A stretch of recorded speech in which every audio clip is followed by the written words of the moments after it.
ఒక అబ్బాయి, అమ్మాయి మనిద్దరం గూడా స్వేచ్ఛగా బ్రతుకుదాం. నువ్వు నాకేమి రెస్పాన్సిబిలిటీ గాదు. నేను నీకేం రెస్పాన్సిబిలిటీ గాదు.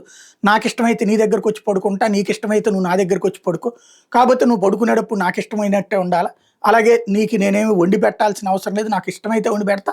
లేకపోతే నువ్వే వండి నాకు పెట్టాలా. నీకిష్టమైతే వండి పెట్టు. లేదా ఇద్దరం బయట నుంచి కొనుక్కొచ్చుకొని తిందాం.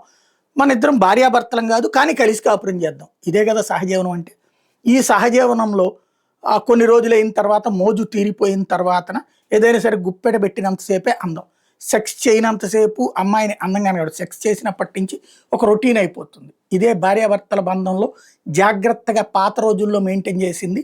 ఎంతవరకు అంతవరకు మొత్తం విప్పి చూపెట్టేవాళ్ళుగా చాలా బాధ్యతగా నిదానంగా చూసుకుంటూ వచ్చేవాళ్ళు. ఇది పచ్చి నాటు భాషే కరెక్ట్‌గా చెప్పాలంటే. ఈ నాటు భాషలో నేను ఎందుకు చెబుతున్నా అంటే ఇవాళ జరుగుతున్న దరిద్రాలు అంత చండాలంగా ఉన్నాయి కాబట్టి.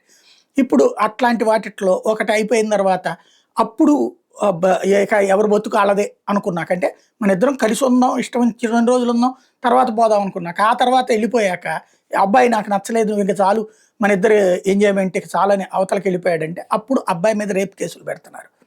ఆ రేప్ కేసులు చెల్లవంటూ ఇప్పుడు తాజాగా ఇచ్చినటువంటి తీర్పు అలహాబాద్ హైకోర్టు తీర్పు సంచలనం సృష్టించింది.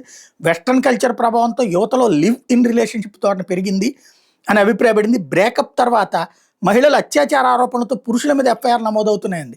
కిడ్నాప్, రేప్ కేసు ఎదుర్కొంటున్న వ్యక్తికి దిగువ కోర్టు విధించిన జీవిత ఖైదును రద్దు చేస్తూ బాధితురాలు ఇష్టపూర్వకంగానే అతడితో వెళ్ళినందున ఆరోపణలు చెల్లవని, పైగా ఆ సమయంలో ఆమె మేజర్ అని తేల్చి చెప్పింది.